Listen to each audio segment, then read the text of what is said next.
ये कि हज़रत अनस नमाज पढ़ रहे हैं ना, हज़रत अनस नमाज पढ़ रहे हैं और नमाज में मुंह किस तरफ है? किबले की तरफ। सरकार का हुजरा किस तरफ है? आय हाय हाय, सरकार का हुजरा किस तरफ है? इस तरफ। और हज़रत अनस कह क्या रहे हैं? कहते हैं सरकार ने हुजरा पाक का पर्दा हटाया, भी आप तो नमाज पढ़ रहे हैं, आपका मुंह तो किबले की तरफ है, और फरमा क्या रहे हैं? हुजरा पाक का पर्दा हटाया। चलो ठीक है, हो सकता है इतना कुछ चलो महसूस हो जाता है। इससे अगली बात सुने, कहते हैं का अन्ना वजहहु वरक़तु मुसहफ़िन, सरकार का चेहरा ऐसे चमक रहा था जैसे कुरान चमक रहा है। आप सहाबी रसूल हैं, हज़रत अनस की बारगाह में हाथ बांध कर ये सवाल किया जाए कि आप सहाबी रसूल हैं, आपके आलिम होने में, आपके हाफिज होने में, आपकी मोहब्बत और इश्क में हमें किसी तरह का भी शक नहीं है, लेकिन एक मसला हमें समझ नहीं आ रहा कि आप तो नमाज की हालत में थे, नमाज तो काबे की तरफ मुंह करके पढ़ी जाती है, आपने सरकार का चमकता चेहरा भी देख लिया, सरकार का पर्दा उठाना भी देख लिया, और तीसरी बात हजरत अनस कहते हैं सरकार मुस्कुरा रहे थे तो आपने सरकार का मुस्कुराना भी देख लिया। ऐ अनस हमें बताइए ये सारा कुछ आपने कैसे किया? क्या नमाज में दाएं बाएं देखें तो नमाज टूट नहीं जाती? हमें तो यही मसला बताया गया है, यही मसला समझाया गया है कि नमाज में इधर उधर देखेंगे नमाज टूट जाएगी। तो क्या सहाबा किराम को इस मसले का पता नहीं था? आय हाय हाय। अच्छा, यहाँ एक और मेरी बात ज़हन में आई कि ऐन मुमकिन है हज़रत अनस सफ़ के इस किनारे पर खड़े होंगे, भी हो सकता है ना, हो सकता है हज़रत अनस सफ़ के इस किनारे पर खड़े हों जो हुजरा पाक के बिल्कुल करीब था, तो चलो वहाँ से देख लिया होगा, चलो ठीक है ये बात भी मान लेते हैं, लेकिन इमाम तो किनारे पे नहीं खड़ा होता। हाँ जी, इमाम तो किनारे, इमाम तो सफ़ के दरमियान में खड़ा होता है ना।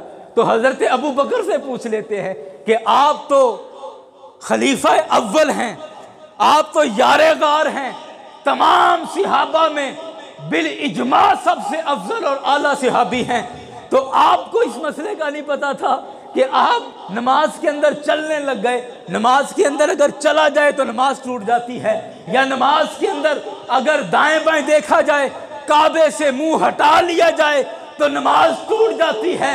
मेरा ये विजदान कहता है कि सहाबा की बारगाह से हमें ये जवाब मिलेगा कि तुम भी मेरे मुस्तफ़ा के गुलाम हो, तुम्हें एक मसले का पता है कि काबे से मुंह फिर जाए, सीना फिर जाए तो नमाज टूट जाती है। हम सरकार की सोबत उठाने वाले हैं, हमें दो मसलों का पता है, हमें यह भी पता है कि काबे से सीना फिरे तो नमाज टूट जाती है, और यह भी पता है कि काबे से सीना फिरकर काबे की तरफ सीना हो, नमाज टूटती नहीं है और भी कामिल हो जाया करती है।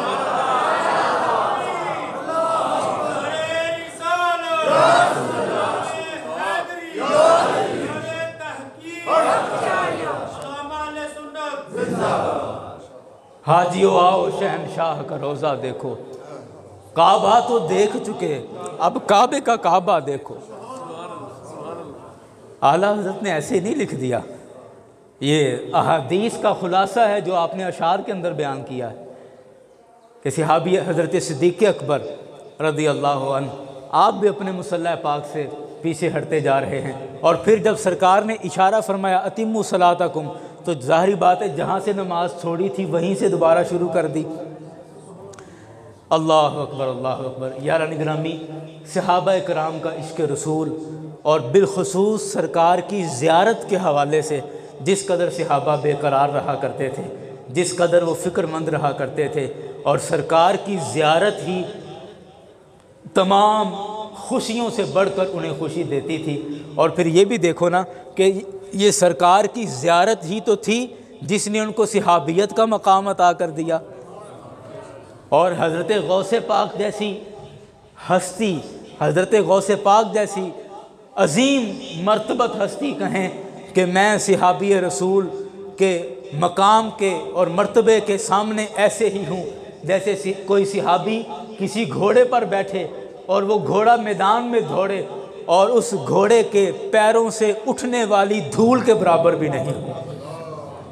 हुजूर गौस पाक कहते हैं कि मैं सिहाबी के जिस घोड़े पर वो सवार है उसके पैरों से उठने वाली धूल के बराबर भी नहीं हूँ। तो ये मकाम कैसे मिल गया? ये ज़ियारत मुस्तफ़ा से ये मकाम मिला है।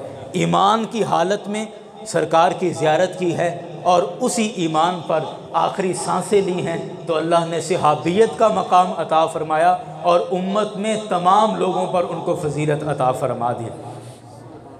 अल्लाह अकबर। आखिर में मैं एक शेर अर्ज़ करके फिर बात को